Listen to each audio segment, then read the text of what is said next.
The notice had been taped to the inside of the glass for 4 days, and Eli Tanner had stopped pretending he didn't see it. He stood at the workbench of Tanner's small engine and repair, with a carburetor in pieces in front of him, wiping his hands on a rag that had given up being a rag sometime around the second Bush administration, and he read the county seal one more time the way a man reads a weather report he can't change. In order of foreclosure sale, a date, a dollar figure, the kind of paper that turns a life into a line item.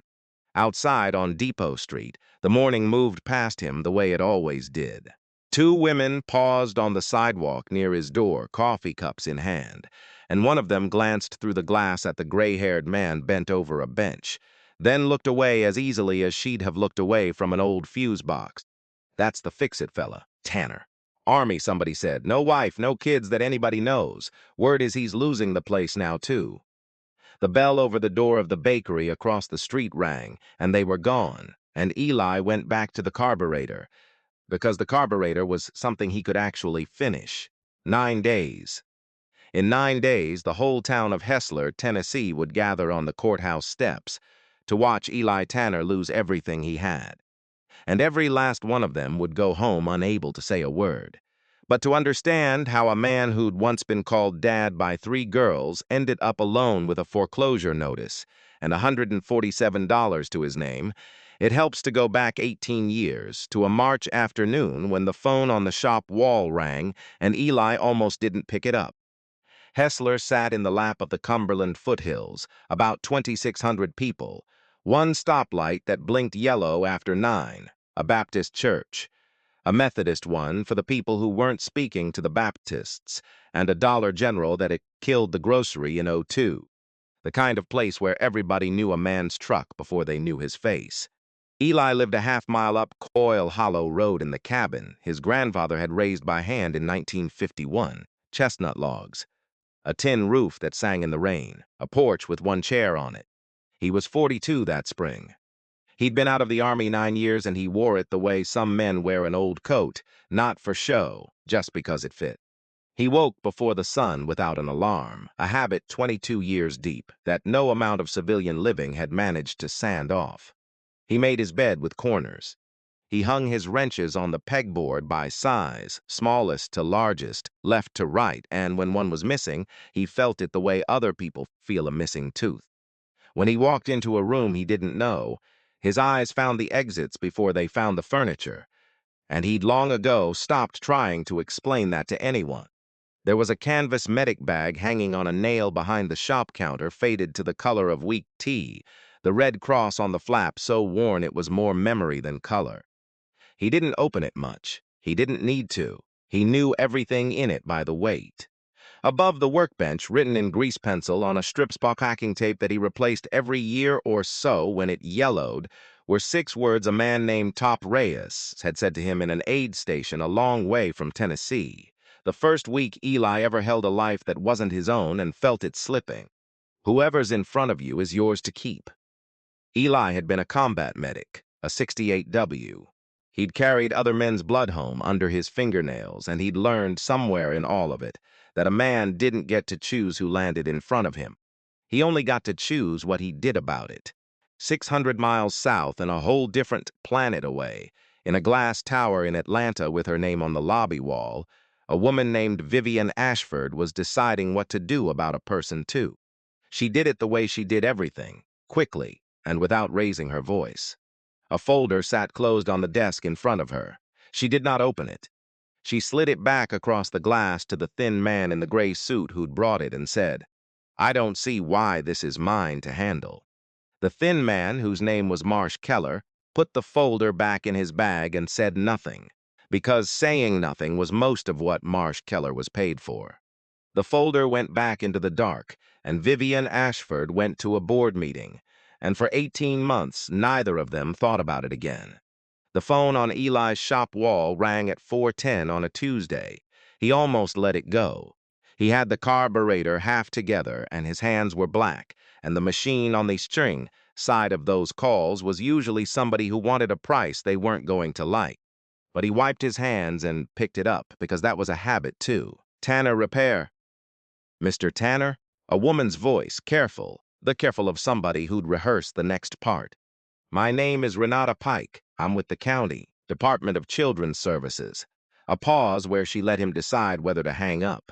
He didn't. I'm calling about. Another pause. I'm calling about Daniel Ledford. Eli set the rag down on the bench, very slowly, the way a man sets down something he might need to pick back up. Danny, he said. You knew him. I served with him. A long time ago in a desert that didn't make the news anymore. And then the war ended for both of them, and they did what men do, which was promise to keep in touch and then not. He'd heard Danny married a girl named Cora. He'd never met her. He'd never met anybody from her side. They'd lost the thread the way a thread is lost, a little at a time and then all at once. How is he? The line was quiet for long enough that Eli already knew. He and his wife passed, Mr. Tanner. Car accident, back in the fall, both of them the same night. Renata Pike took a breath he could hear. They left 3 girls. Eli looked at the medic bag on its nail. There are 3 of them, she went on, and now the rehearsed part was gone, and it was just a tired woman at the end of a long day telling the truth. Della's 13. Sloane's 10. Ren is 6. They've been in 4 placements in 18 months, and every one of them sent the girls back. The last family, she stopped herself. There were reasons. The point is, nobody will take all 3, and I will not split them up. And if I can't find somewhere by Friday, the state's going to do it for me. 3 girls, 3 different counties. They've already lost everything else. Why are you calling me? He heard paper move on her end. Because your name is in their file, Mr. Tanner. Daniel listed you. Emergency contact next to friend. Bet he wrote it in by hand. Eli Tanner, Hessler, TN. He'll know what to do. She let that sit. I'll be honest with you. I've been calling people for 2 days. You're the only name on this whole file that picked up the phone. Outside the shop window, the light was going gold and long the way it did in March, and a man Eli's age in a clean quilted vest was crossing the street toward the diner, and that was Conrad Pyle, who owned the Pyle Motors lot out on the highway and a seat on the county commission, and who would, before the month was out, stand at that same diner counter and say to 3 other men that he didn't know what the county was thinking, putting 3 little girls with a single man, an army man at that. No telling what those years did to a fella's head. It just didn't look right. Conrad would say it the way people say things that sound reasonable if a person doesn't know anything, and most of Hessler didn't. But that was later. Right now there was just a phone, and a woman waiting, and 6 words on a strip of masking tape. Della, Sloane, and Ren, Eli said. Getting the names right because getting the names right mattered. Danny's girls, Renata Pike agreed. He thought about the cabin. He thought about the 2 bedrooms upstairs he hadn't opened in years, the one that had been his grandmother's and the one that had been meant, a long time ago, for a different life that hadn't happened.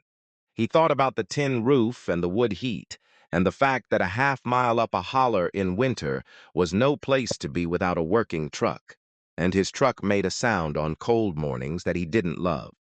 He thought about how he barely fed himself most weeks. He thought about a 6-year-old who'd lost her mother, her father, and 4 homes before she'd lost all her baby teeth. Mr. Tanner?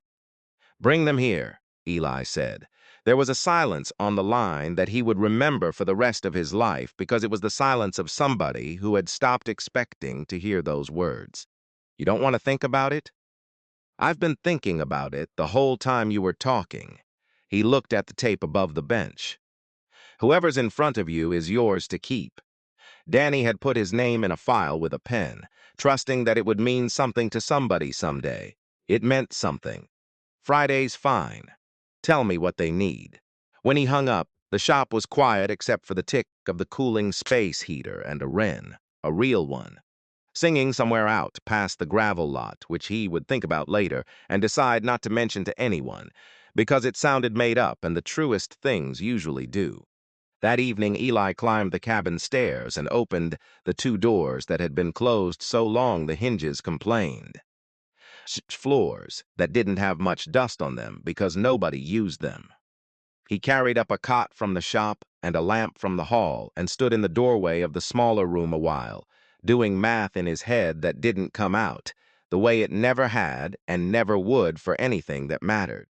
3 girls. Friday, 42 years old, single, broke, half a mile up a holler, with a leaking truck and 100 and change in the bank and a war in his hands that he'd mostly made peace with. He did not know, standing in that doorway with a broom, that the youngest of the 3 would come up his gravel path in 4 days holding a brass compass against her chest like a shield, a compass with a stranger's coat of arms cut into the lid and a secret folded under its false bottom that would take 17 years to come to light. He did not know any of it yet. He only knew that on Friday 3 girls nobody wanted were coming, and that the door was open wider than was comfortable, and that this was, as far as he could tell, the whole point. Friday came in gray and damp, the sky low over the ridgeline and a fine rain that wasn't quite committed to falling. Eli had the porch swept and the wood stove going, and a pot of chili on the back burner, because it was the only thing he knew how to make for more than one person. He'd bought sheets. He'd stood in the aisle at the Dollar General for 10 minutes over the sheets, because he didn't know what girls liked, and a teenage cashier had finally said, "Mister, just get the ones with stars. Everybody likes stars." And so he'd gotten the ones with stars, and that was the most fathering thing he had done in his life up to that point. He heard the county car before he saw it, the slap of tires on wet gravel coming up the holler. Not a van, a dusty white sedan. Renata Pike got out first, and then the doors opened and the girls came out into the drizzle one at a time, and Eli came down off the porch and stopped a respectful distance away, the way a man stops near a deer he doesn't want to spook. The oldest came first and put herself between the car and her sisters without seeming to decide to. 13, tall for it, with her father's jaw. Eli saw Danny in her so suddenly it took the air out of him, and eyes that swept the cabin, the tree line, the shop, Eli himself, sorting all of it into threats and not threat. Della. She had been the parent for a while now. It showed in the way she stood, and a kid who's been the parent doesn't hand the job back just because an adult shows up. She'd seen adults show up before. Behind her came the middle one, 10, wiry, a scab healing on one knuckle and a set to her shoulders like she was looking for a reason. Sloan. When Eli's eyes passed over her, she lifted her chin, daring him to say something about the knuckle, and he didn't, and he watched her file that away as suspicious. And half a step behind both of them, almost hidden, was the small one, Wren, 6 years old and built like a sparrow, holding something against her chest with both arms wrapped around it. A brass compass, old, the kind with a hinged lid, and her knuckles were white on it. She did not look at Eli. She looked at the ground, at the mud sucking at her 2 big sneakers, and she did not make a sound. "She doesn't talk," Della said before Eli could ask. She said it flat, defensive, a fact she'd had to defend before. "Not since. Don't make a thing out of it." "All right," Eli said. He did the thing none of the 4 families had done. He went down to one knee in the wet gravel, slow, his bad weather knee telling him about it, until he was level with the smallest of them. "I'm Eli," he said to Wren, not the top of the Sisetian. "This was my grandfather's house. The chili's not very good, but there's a lot of it." Wren's eyes came up off the ground for half a second and found his and went back down. It was enough. "I've got 3 things I'll ask of you, and they're the same 3 for everybody, me included." He'd thought about this on the porch all morning and thrown out the speech twice. "We eat at the same table. We don't leave anybody behind, and this door," he tipped his head back at the cabin, "stays open wider than is comfortable. That last one's not a rule. It's just how the house works." Sloan snorted from behind her sister. "That's barely even rules." "No," Eli agreed. "I guess it isn't." Something moved across Della's face and was gone before it could be named. She'd been braced for a list. People who took a kid in always had a list. When he stood, his eyes caught on the compass in Wren's arms. The lid had turned in her grip, and there was something cut into the brass. A crest, a shield with a tower, and some words he couldn't read at that distance. An expensive thing for a 6-year-old to be carrying up a Tennessee holler. He thought that came from money, and then he thought nothing else about it, because he had known Danny Ledford, and Danny Ledford did not come from money, and Eli had never met the other side of that family or learned their name. The thread had been lost years before there was anything to find at the end of it. He filed it the way he filed a part number he didn't need yet, and he went to get the bags. There were 3 of them, and they did not take 2 trips. That first supper, Della and Sloane ate like the food might be taken away. Heads down, forearms close, eyes up. Eli had seen men eat like that, men back from places where meals weren't guaranteed, and he didn't say anything about it. Just put the pot in the middle of the table and let them go back for more without asking. Wren didn't eat. She moved the chili around the bowl with her spoon and watched it move. "You don't have to talk," Eli told her, not looking at her too hard, looking at his own bowl. "But I'd take it as a kindness if you'd eat something, even a little. It's a long way till morning." Wren looked at him. First time, full on. Then she put a small spoonful in her mouth and swallowed it like it cost her something. Eli felt his throat do a thing, and he got up to get water nobody had asked for so that nobody would see his face do what it was doing. The first months were a war fought in inches. Della tested him the way a soldier tests a bridge before crossing, putting weight on it, watching for the give. She came home late from the school bus stop and offered no account of it. She talked back, looking for the place where the patience ran out. Because everything had a place where the patience ran out. One night she came in well past dark and found Eli sitting on the porch in the cold with a plate covered in foil on his knees. "I don't know where you've been," he said, before she could build whatever she'd built on the walk-up. "You'll tell me when you tell me. But you're going to eat because we don't leave anybody behind, and that includes leaving them out in the cold mad at me." He held the plate out. "It's still warm." Foil's a good trick. She stared at him, waiting for the rest of it. There wasn't any rest of it. She sat down on the cold boards next to him and ate, and they didn't talk, and a screech owl said something stupid out in the dark. And after a while, Della said, around a mouthful, "This is actually pretty good," which from a 13-year-old was the same as a hand on the heart. The next week, she was home before dark. She didn't say why, and he didn't ask. Sloane's pain came out through her fists. 3 calls from the school in 2 months. A boy who'd said something about Wren on the bus. A girl who'd said something about Della. A kid Sloane couldn't even explain afterward. Eli sat in the meetings with the vice principal, a soft man who said unacceptable a lot. And Eli listened to all of it, and then asked one question. "Has anybody asked her why she's fighting? Or do we go straight to the part where she's the problem?" The vice principal didn't have an answer for that. That Saturday, Eli took Sloane out behind the shop where the gravel lot ran out into a tractor path through the pines, and he didn't make her talk about feelings, because he'd have rather chewed glass himself. He pointed at the tree line a quarter-mile off. "You've got a motor in you that runs hot," he said. "I had one too, still do. You can't shut it off, but you can give it somewhere to go." He nodded at the path. "Run to that far fence and back, hard as you want. I'll time you. You beat your time tomorrow. I'll teach you how to take apart that mower carburetor, because you keep looking at my bench like you want to." She ran like she was being chased. She came back gasping and furious, and something in her face had let go a half-inch. The next day, she beat her time. He kept his word, and she stood at his elbow at the bench, with her hands black to the wrist, and for 45 minutes the motor in her had somewhere to be. She came home from her runs tired instead of angry. It was not a cure. There is no cure. But tired was a place they could both live. Wren didn't speak. Not for weeks. Eli didn't push. He'd learned a long way from home that frightened things aren't pulled close. A person makes himself a safe thing to come toward, and then he waits, and waiting is the hardest skill there is. Every night he sat on the floor by her cot and read out loud. Whatever was in the house, an old field guide to Appalachian birds, a paperback Western with the cover gone, the directions off a box of pancake mix once when he couldn't find anything else which got the closest thing to a smile he'd seen out of her.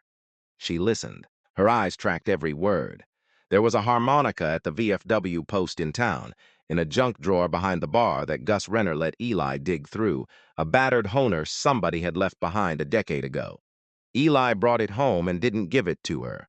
He just left it on the windowsill in her room, next to the compass she would not be parted from, And he played it badly himself sometimes in the evening on the porch, 3 or 4 notes, no song, just sound, the way a person leaves a light on.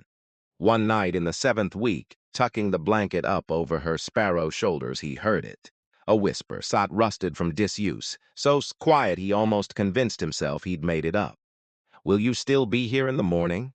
Eli held very still, the way a man holds still when a wild thing decides to trust him and the wrong move ends it. "I'll be here in the morning," he said, "and the morning after that. Every morning you've got need of me, I'll be here." Wren looked at the ceiling for a while.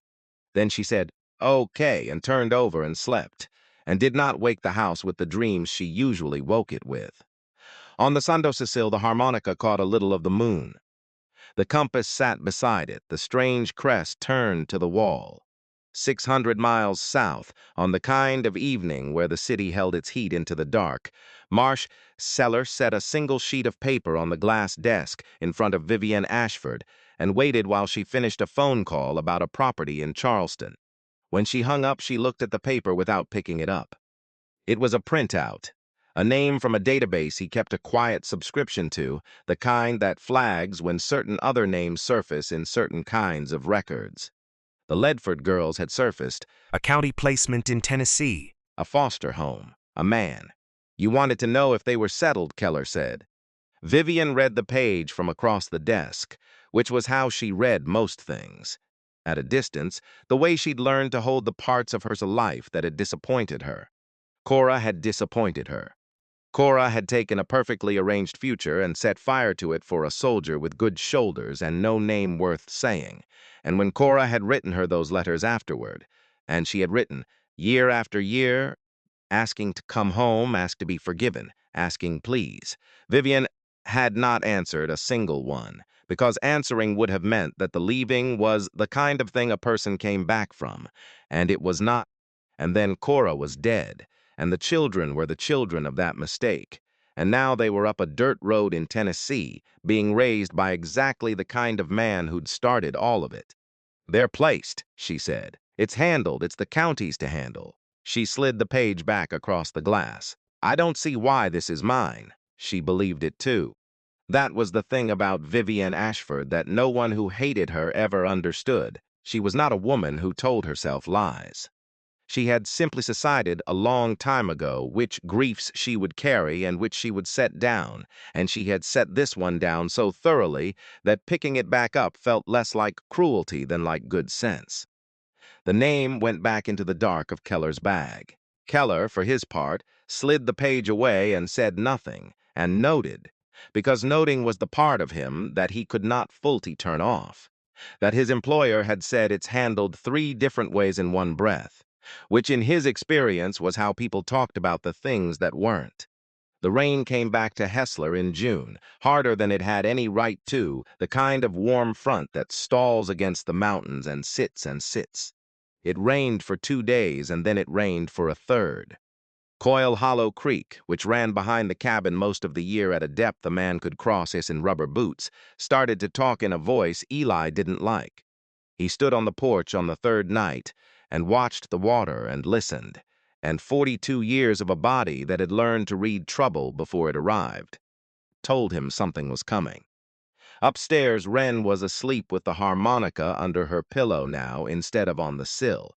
A graduation he hadn't commented on, and somewhere in a drawer 600 miles away, a folded sheet of paper with the Ledford name on it had just been opened a second time, and this time the woman across the desk did not slide it back.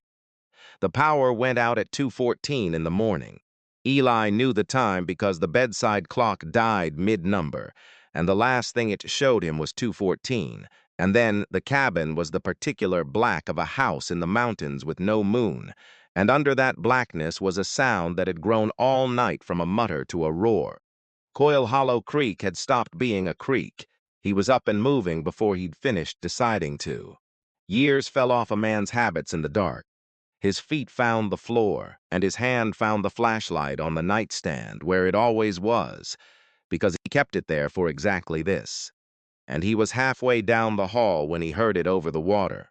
A high, thin, scraping breath. Wren. He found her sitting up on the cot, both hands at her own throat, eyes huge in the flashlight, fighting for air that wasn't coming.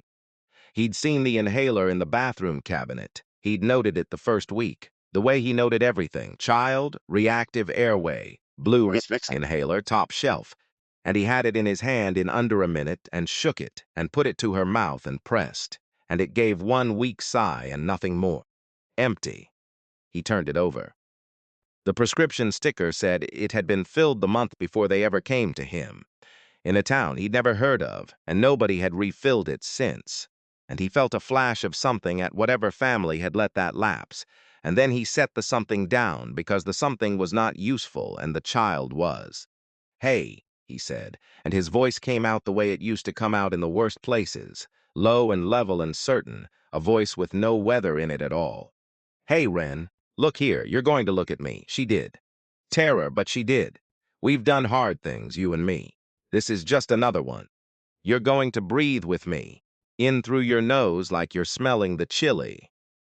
A thread of a laugh cry caught in her chest, which was good. A laugh used the right muscles. "There it is. Now out slow, like you're cooling it off. Slow. Slower than that." Della was in the doorway, Sloane behind her, both of them gone white. "I'll get the truck," Della said, already the parent, already reaching for the keys on the hook. "Truck won't cross that water, and neither will an ambulance." He'd already done the map in his head. He did maps in his head. It was a thing the Army had left in him like shrapnel. The low-water bridge 100 yards down would be 4 feet under. By now the holler was a bathtub, and they were at the bottom of it. The hard road, the real road, was a mile and change up and over the shoulder of the ridge above the flood, on foot, in the dark, in the rain.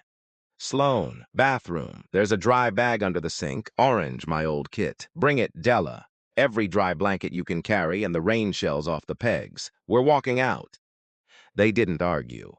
He would think about that later, that two girls who argued with everything didn't argue with this, because some part of them recognized the voice, the way a person recognizes a language they didn't know they spoke. He wrapped Wren in a blanket and then a rain-tree shell over the blanket and got her onto his back with her arms around his neck and her legs hooked through his elbows, and he could feel her breath against the back of his neck, still too fast, still too shallow, but moving. "You keep breathing on my neck," he told her, whole way. "That's your only job. You stop, you tap my shoulder, I'll know." 2 taps for scared, he told her. 1 tap for can't, and felt her nod against him, a 6-year-old learning a code in the dark because the man carrying her had made it sound like the most normal thing in the world. They went out into it. The world past the porch was water and noise. The flashlight caught rain coming sideways and the silver churn where the yard used to be, and the path up the ridge was a streamed now, ankle-deep and pulling. Eli put Della on his right hand and Sloane on his left and made them hold the tail of his jacket, not each other. "Me, you hold on to me." And he started up, reading the ground with his feet because the light only showed him so much, testing each step the way he'd once tested ground for worse things than mud. The creek wanted them. He could feel it through his boots, that low, greedy pull, 9 feet of water where there'd been 18 inches, and he kept them high, kept them to the uphill side, kept his body between the 3 of them and the dark roar below. Somewhere in the middle of it, the water sound did something to him. It always could. A certain pitch of rushing dark, and his body went somewhere it didn't need to go. A wadi at night, a long time ago, a sound he'd spent years learning to walk through instead of into. He felt it start. He took 1 breath that he counted, the way he'd taught 100 scared kids and a few scared adults to count, and he said the 6 words to himself without moving his lips. Whoever's in front of you is yours to keep. And what was in front of him was 3 girls and a ridge, and the wadi let go of him, and they kept walking. Wren tapped twice. He talked her down without breaking stride. She tapped twice again a few minutes later, and he sang badly. The 4 notes he could play on the harmonica turned into a tune that wasn't one.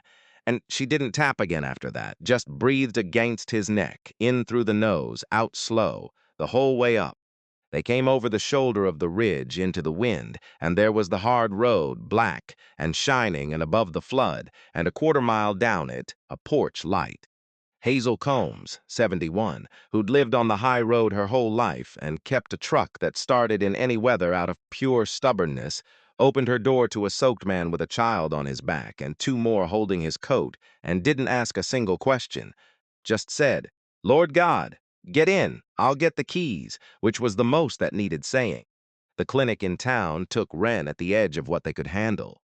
The doctor on call, a tired young woman named Patel, put her on a nebulizer and listened to her chest and watched the numbers come up off the floor, and finally let her own shoulders come down, and she came out to the waiting room where Eli sat with a girl pressed against each side of him, all three of them soaked through and steaming faintly in the fluorescent light, and she said, "Another hour, with that airway and that cold water. I don't like to think about it. Whatever you did out there, you did it right." Eli nodded. He didn't tell her what he'd done out there or where he'd learned it. He'd carried what he was for a lot of years without setting it on the table for strangers. And he wasn't going to start in a clinic waiting room at 4 in the morning. He just held on to the girls and let the heat come back into his hands. It was Della who broke the quiet somewhere near dawn, when Wren had finally fallen asleep across both their laps, and Sloane was 3/4 gone against his shoulder. Della was the kind of awake a person can't talk out of. She watched the gray come up in the window, and she said, not looking at him, "Why do you even do this?" "Do what, hon?" "This, all of it." Her voice was steady, which was how he knew it were not yours. "You didn't have to pick up the phone. You don't get anything for it. The county check is a joke. I've seen what it is. So why?" Eli was quiet for a while. He'd known the question would come. It always came from the ones who'd been let down enough times to do the arithmetic on kindness, looking for the catch, because there was always a catch. "Your dad and I," he said finally, "carried each other through some bad country. That's not a figure of speech. There was a stretch where I was the reason he came home, and there was a stretch where he was the reason I did. You don't walk out of something like that owing nothing." He looked down at Wren's sleeping face, so much her mother's, he assumed, though he'd never met the woman.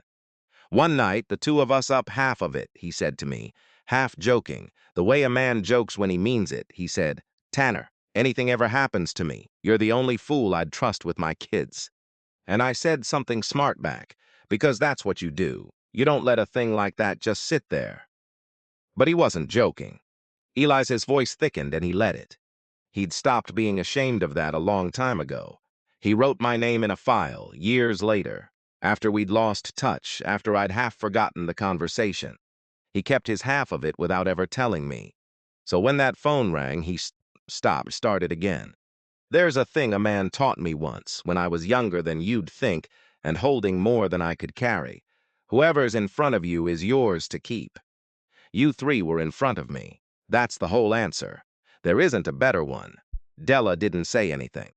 But after a minute, she leaned the small weight of her head against his other arm, the side Sloane wasn't on, and that was the answer to his answer.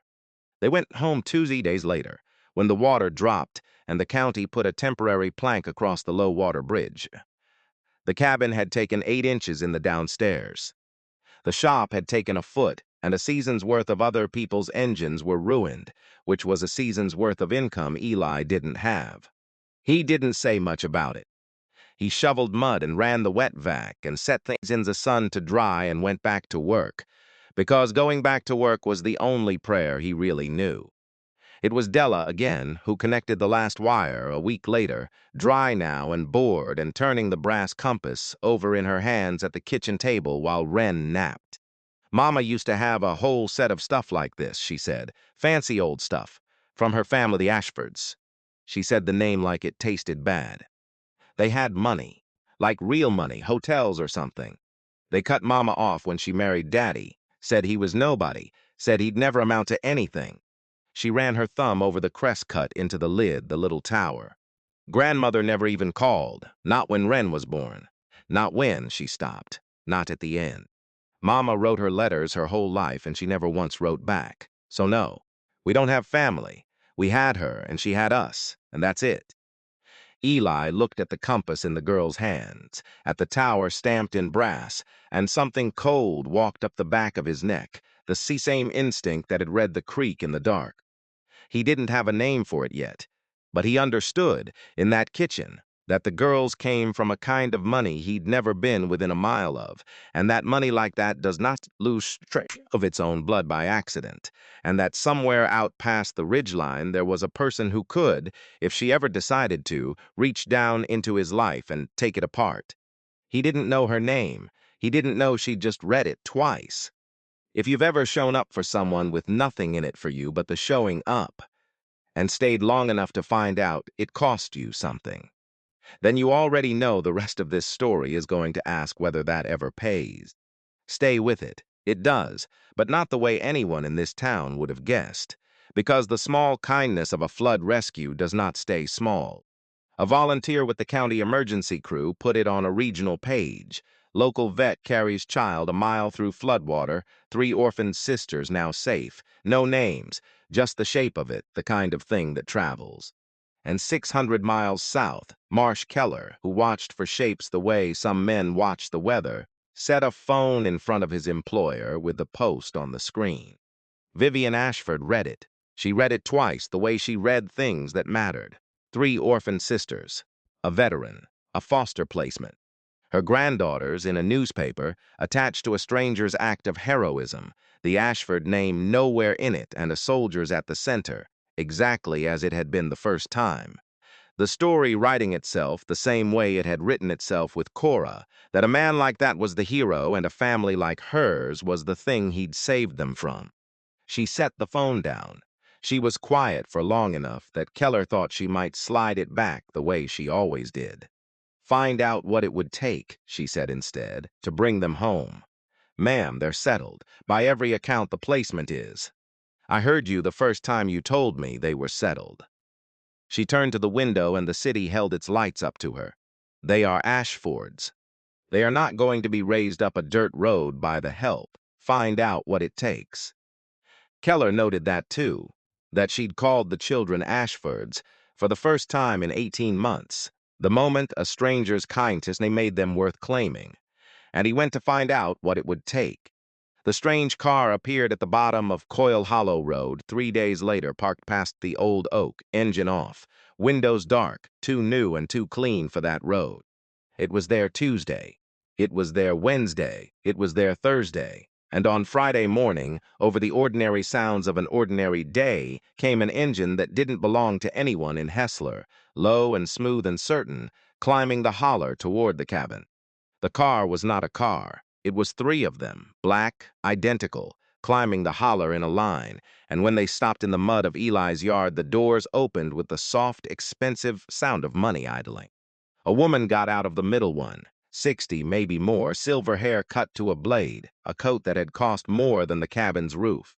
She looked at the peeling logs and the tin and the shop with the high water stain still on its door, and her mouth made a small motion, not quite disgust, the expression of a person confirming a thing she'd already decided. Behind her came a thin man in gray with a leather case. Marsh Keller. Eli came out onto the porch and stood there, not coming a rag still in one hand because he'd been at the bench when he heard them. Mr. Tanner. Not a question. She did not offer her hand. My name is Vivian Ashford. I've come for my granddaughters. The screen door creaked behind him. Della had come out. Eli saw the exact moment the girl's face changed, saw 13 years and 4 foster homes and 1 drowned holler crawl up into her eyes, and Della said, in a voice scraped down to the wood, "You." Vivian's gaze moved to her and did something complicated and shut. "Della, you're the one," she wrote. The girl's hands had found the porch rail and gone white on it, the same way Wren's went white on the compass. Every birthday, every Christmas, Mama wrote you for years and you never sent back 1 word, not one. And now Daddy's gone and Mama's gone and you drive up here and you're... Her voice cracked, and she hated that it cracked. "In your 3 cars. This isn't a conversation for the porch," Vivian said, which was not an answer and was an answer. She turned to Eli. "My attorney will explain the situation. I'd prefer this piece." It was not simple, but it was fast, which money can make look like the same thing. What followed took 3 weeks and felt like falling down stairs in slow motion.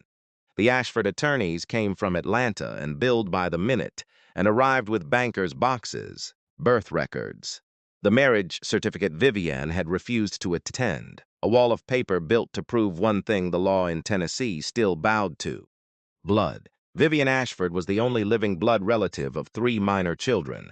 Eli Tanner was a foster placement, temporary by definition, a line on a form. Eli got a lawyer. He got the only one he could afford, a young man named Pruitt, 2 years out of school, who worked out of an office over the hardware store and charged $80 an hour and looked. The first time the Atlanta team filed across from him, like a man who'd brought a pocket knife to a war.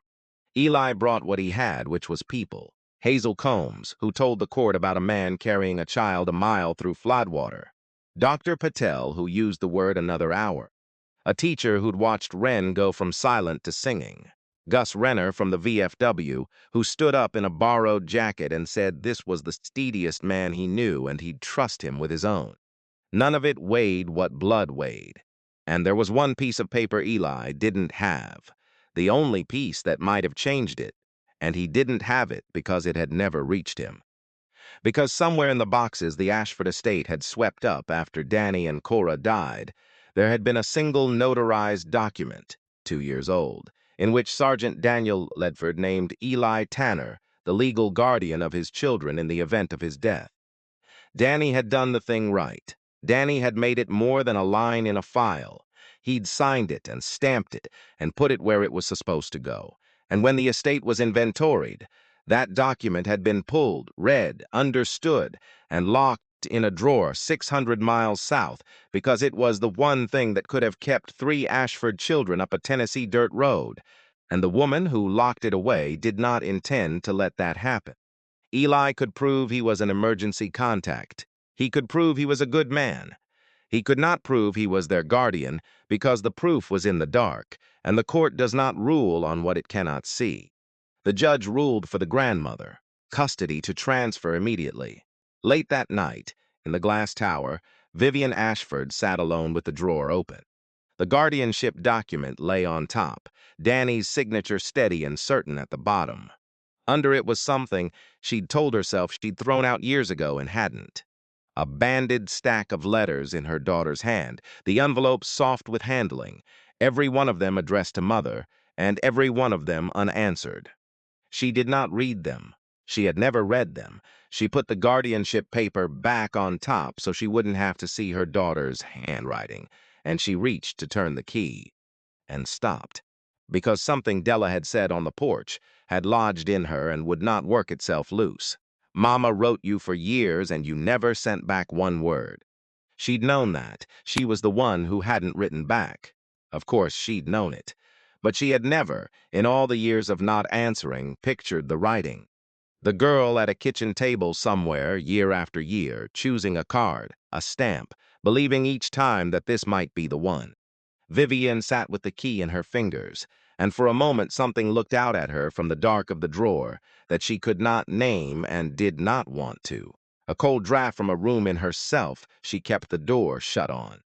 Then she turned the key, and the draft was gone, and she went to bed, because a woman did not run a company by sitting up with drawers. Marsh Keller saw the light under her door at 2 in the morning. He saw it go out.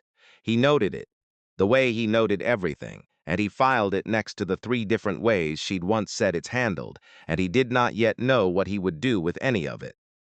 But a man who keeps that many notes is keeping them for a reason he hasn't admitted yet. Conrad Pyle had a bad night of his own that week, though it cost him less, and he'd have said it cost him nothing.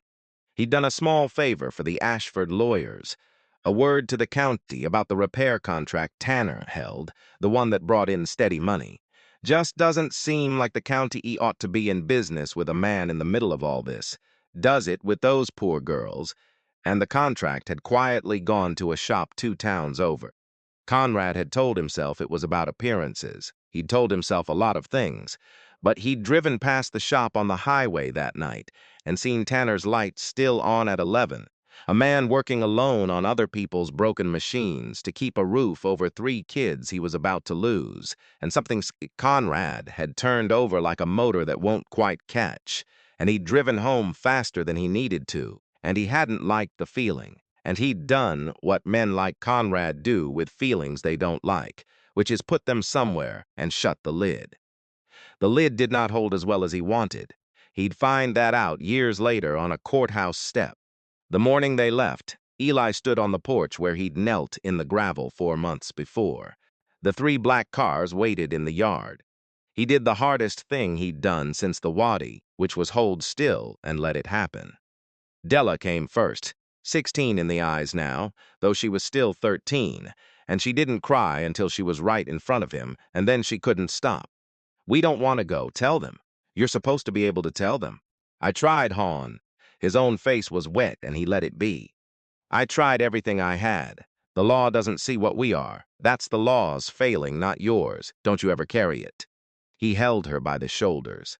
"You hear me? Not 1 ounce of it is yours to carry." Sloan hit him like a tackle, arms locked around his ribs, the fighter shaking. "Don't let the mad win," he said into her hair, the thing he'd been telling her since the first week, since the tractor path and the stopwatch. "You've got somewhere to put it now. You put it there. You don't let it put you anywhere." She nodded against his chest, furious and tense and breaking. Then she stood in front of him with the compass in both hands, the way she'd held it the first day, and she held it up to him. Her voice, the one it had taken 7 weeks to find, came out steady and far too brave. "Keep it for me. I'm coming back for it." Eli took the compass. It weighed nothing, and it weighed everything. He pressed it flat against his chest with one hand. "I'll keep it safe," he said. "I won't open it. It'll be right where you left it when you come back for it. That's a promise, and you know what I do with those." The cars took them down the holler, one at a time, and turned at the oak and were gone. Eli stood on the porch until the sound was gone too, and then he went inside and put the compass on the mantel, the strange crest turned to the wall, and he went out to the shop and went back to work, because it was still the only prayer he knew, and now he needed it more than he ever had. 17 years is a long time, long enough to wear a man down to the grain. He wrote letters the first year, 1 a week, to the address the court had on file. They came back. "Return to sender," he called. The number had changed. He found a new one through Pruitt. It changed too. He learned the girls had been sent to a school in New England with a name like a law firm and a gate like a prison. And he drove 11 hours and stood at that gate in the cold and was told, politely by a man who was only doing his job, that Mr. Tanner was on a restricted list, and would he please not make this difficult. He drove 11 hours home. He didn't know that the restricted list had a name on the order that authorized it, and that the name was Keller, and that the order had come from a drawer in a glass tower. He only knew the gate was shut. Then the years did to him what years do. The repair contract gone, the shop limped. In 2014, a scaffold gave under him on a side job and put his back wrong for good, so that some mornings he came down the stairs, one at a time, like an old man, which by then he half was. In 2019, his heart stopped behaving in the night, and he drove himself to the clinic, because there was no one to call, and sat in the waiting room with one hand pressed to his sternum, doing the breathing he'd taught 100 scared people, and they put a stent in him and sent him a bill for $31,000 that he paid the way a man eats an ocean, 1 spoon at a time. The town had long since decided what it thought. Conrad's word had done its work. The story had set like concrete. Something must have happened with those girls. Rich grandmother doesn't come take kids for no reason, and Eli let them think it, because the truth was nobody's business and defending it would have meant explaining what he'd lost, and he could not say it out loud and stay standing. But here is the thing they did not know. None of them, not the town and not the woman in the tower. 17 years can wear a man to the grain. It cannot unplant what's already growing, because 600 miles away, 3 girls were becoming 3 women, and everything Eli had put in them was coming up. Della went to medicine. She'd watched a man read a dying breath in a flashlight beam and turn it back, and she never got over it. She became a trauma physician, the kind who's calm in the worst hour of someone's life, and she could not have said where she learned the calm except that it had a Tennessee accent. With 2 colleagues, she built a small company that made better field gear for rural ambulances, the kind that don't get to a hospital in 8 minutes. And when a larger company bought it, Della Ledford was suddenly a woman with real money of her own, not one dime of it Ashford. Sloan took the motor that ran hot and built things, a construction firm and, beside it, a trade school for kids the system had given up on because somebody had once handed her a stopwatch instead of a suspension.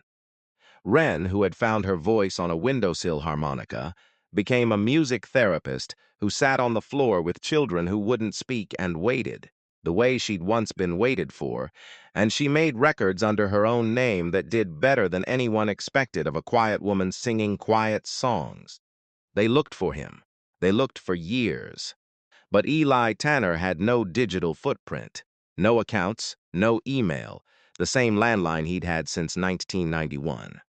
And the letters they sent came back, and the searches dead-ended, and they could not have known that some of the doors had been deliberately shut years before by a woman who never explained herself to anyone, least of all to the granddaughters she'd raised in a house with no harmonicas in it. In the spring of 2024, a notice was taped to the inside of a shop window in Hessler, Tennessee. 3 months behind, $9,300 to make it current. 9 days to a foreclosure sale on the courthouse steps.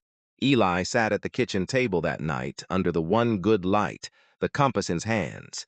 He'd taken it down off the mantel without deciding to, and he turned it over, the strange tower catching the bulb, and he did not open it because he'd promised a 6-year-old he wouldn't, and a promise doesn't expire just because the person it was made to is 24 and gone. He had $147 in the bank. He set the compass down where the notice could see it, and he said, to the empty kitchen, the only prayer he had left that wasn't work, I kept it safe. Whatever else I lost, I kept it safe. He didn't know that 3 women were already in 3 cars on the interstate, driving north through the dark. And he didn't know that they weren't only bringing money. Della, in the lead car, had a folder on the seat beside her, a thing a guilt-sick man named Keller had finally handed across the table, a thing with Danny's signature at the bottom and a notary's stamp and 17 years of dust on it. They were bringing the truth, dug up at last, and they were not coming alone. The auction was set for 9 in the morning on the courthouse steps, and by 8:30 most of Hessler had found a reason to be near the square. People who'd bought their groceries off the same shelves as Eli Tanner for 30 years stood in clusters and didn't quite look at the steps. Conrad Pyle was there in a clean vest near the front, the way a man stands near a thing he started and can't stop watching. A speculator from the county seat had driven over with a checkbook and the comfortable look of someone who buys other people's bad years for cents on the dollar. Eli stood off to the side with his hands in his coat pockets and the canvas medic bag over one shoulder, because he hadn't known what else to bring, and it was the thing he reached for. He'd decided not to fight it out loud. A man could lose a house with his mouth shut. He'd had practice losing things quietly. At 8:41, the first black SUV came around the square, then the second, then the third. They didn't belong in Hessler any more than they had 18 years before, and the crowd turned to watch them the way the crowd always turns. The doors opened, 3 women got out, and a man near Eli said, "Who in the world?" And then the square filled with a sound nobody there ever forgot, because behind the 3 SUVs, rolling in slow off every road into the square, came trucks. Pickups and work vans and a chartered bus and more pickups. And out of them came men and women in ball caps and field jackets and pressed dress blues that didn't fit like they used to, 200 of them and then more. Danny Ledford's old unit and the State Veterans Association the sisters had spent 2 weeks on the phone with, and Gus Renner's whole post, and they did not shout and they did not rush. They walked into the square and they arranged themselves, without anyone telling them how, into a thing that was unmistakably a formation, and they stood at the foot of the courthouse steps between Eli Tanner and the auctioneer, and they faced out toward the crowd, and they waited. The auctioneer looked at his paper. He looked at the 200 people who had appeared between him and his job. He cleared his throat and did not begin. Della crossed the square to Eli first. She was 31, and she was a doctor, and she was for 1 second 13 again, and she stopped in front of him and couldn't get the first word out. "You got tall," Eli said, which was the wrong thing and the only thing, and it broke her open, and she put her arms around him, and over her shoulder he saw Sloane already crying without any shame about it. The fighter, and behind her Wren, 24 now, slighter than her sisters. With their mother's face he could only assume, and their father's stubborn chin he knew for a fact. "The debt's paid," Della said into his coat. "All of it. We paid it an hour ago at the bank, before we drove over. There isn't going to be an auction." She pulled back and held him at arm's length the way he'd once held her. "The house is yours, clear, forever. We're not asking. We already did it. You can be mad later." He wasn't mad. He found he couldn't be anything yet. A man stepped out of the formation then, older, straight-backed, a retired colonel who'd commanded the battalion Eli and Danny had served in, and he didn't take the steps, but he raised his voice so the square could hear it, and what he said was not flowery. He said that the man standing on those steps had been a combat medic, one of the best he'd ever had, that he had personally watched Sergeant First Class Eli Tanner walk into places other men walked out of, to bring people back, and that the town had spent 17 years with the wrong idea of him, and the colonel was here to set it down right in front of everybody. Gus Renner said his piece after. Shorter, just that this was the steadiest man he knew, same as he'd told a courtroom once when it hadn't been enough, and this time the square was listening. And then a fourth car came around the corner, slower than the others, and the crowd's murmur changed pitch, because some of the older ones remembered it. Vivian Ashford. She had come to manage it. That was the truth of it, and she'd have admitted it if asked. The flood rescue story had traveled again, the way it always traveled, a veteran and 3 orphaned girls, and the Ashford name was getting close to it once more, and she had come the way she always came, to stand near a fire and make sure it didn't reach her. She got out into a square that went quiet around her. She was 78 now, and the blade of her had not dulled. It was Conrad Pyle who ended it. Nobody had asked him to. He'd spent a week not sleeping, and that morning he'd put a folder in his truck without quite deciding to, and now he walked it across the square in front of the whole town, and he handed it not to Eli but to Della, because some part of him understood it was hers to open, and he said, loud enough to carry, in the voice of a man setting down something he'd carried too long. "I did a thing 17 years ago I've got no business carrying any further. The contract that got pulled off Tanner, that was me, and it was a favor for her people." He didn't look at Vivian. He couldn't. And there's more than that in there. "Her own man came to me last week. Figured I'd earned the right to be the one to say it out loud, since I'm the one who helped her." He stepped back. His voice was not steady. "Sorry doesn't cover it. I know that." Marsh Keller was standing at the edge of the crowd. He had driven up on his own, told no one, and when the eyes started to find him, he didn't run from them. He'd kept his notes for a reason he'd never admitted, and the reason turned out to be this morning. "It's accurate," he said, "just that, to the square and to the woman who'd paid his salary for 30 years. All of it's accurate." The folder had Danny's guardianship document in it, the notarized one. The one that named Eli Tanner, the legal guardian of 3 children in the event of their father's death, signed 2 years before Danny died, filed where it belonged, recovered by the Ashford estate, and locked in a drawer for 17 years because it was the one thing that could have kept the girls where their father wanted them. Della read it standing in the square. Then she read it out loud, the relevant line in the clear carrying voice she used in the worst hour of strangers' lives. And the square understood all at once what it was hearing, that the man they'd whispered about for 17 years had been chosen, in writing, by the girl's own father, and that the woman who'd taken them had known it the whole time. Vivian Ashford stood in the middle of it, and did not reach for a lawyer, did not turn for the car, did not do any of the things a cornered, powerful person does.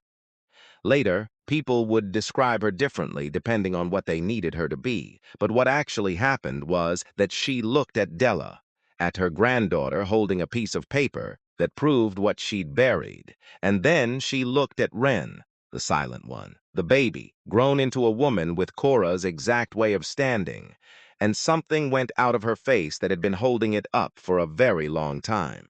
She had son 17 years ago. She had gotten the children and the bloodline and the heirs who looked right at the table. And she had never once, in all that time, been written a letter she wanted to answer, or carried through any floodwater, or waited for on a windowsill. She had set down a grief because it was good sense, and the good sense had cost her the only thing that couldn't be bought back. And she understood it now, in a public square, far too late, which is the only place understanding like that ever seems to arrive. She didn't speak. She got back in the car. By the end of the month, she had stepped down from the company that wore her name and resigned her seat on the family's charitable board, and the questions that follow a thing like this had begun their slow work, and the Ashford name spent a season meaning something it had never meant before. Eli watched the car go and felt no triumph in it, none. Only a tired old sorrow for a woman who'd had everything and arranged her life so carefully that she'd never had to hold any of it. Then Wren stepped forward, and the square got quiet in a different way. She was the youngest and the smallest, and she'd been the one who couldn't talk, and she climbed 2 steps so she could be seen, and her voice shook and held. "Most of you don't know me," she said. "I was 6.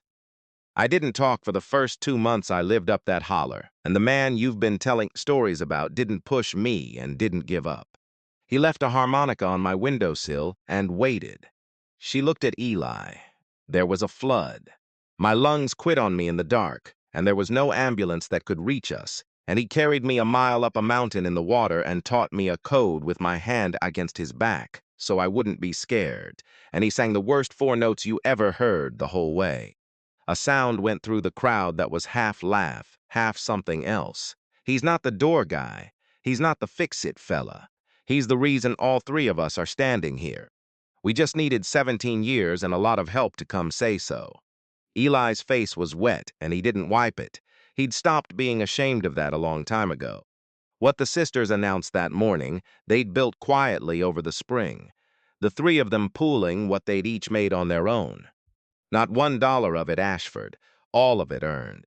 The Eli Tanner Foundation, $75 million.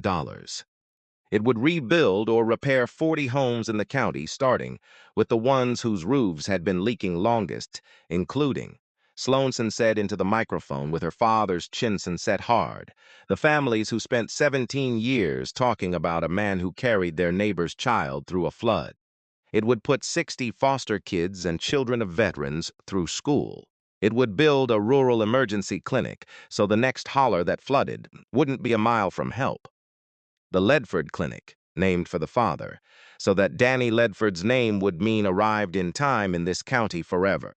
A trade program Sloan would run, a music therapy practice Wren would seed, and a thing for veterans coming home to catch the ones who cack back towns that looked at them like old fuse boxes.